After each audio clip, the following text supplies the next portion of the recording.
Hello, this is Richard Collins in Oklahoma City.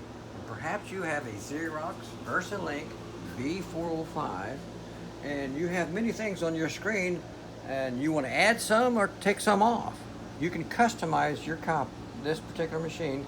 Just scroll down till you come to Customize and you'll have the Add button right here.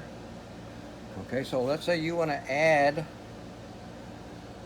Xerox app gallery.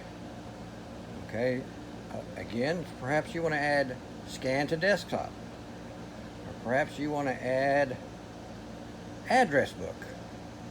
And then when you're done, you just hit done, and you'll have all of them. Okay, let's just say you want to get rid of some of these things. You don't want all this stuff on here. Customize, and you're going to see all these X's. Okay, let's say you want to get rid of this one, just hit that X. Okay.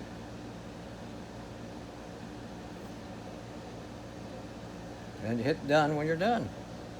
And that's how you customize your Xerox VersaLink B405.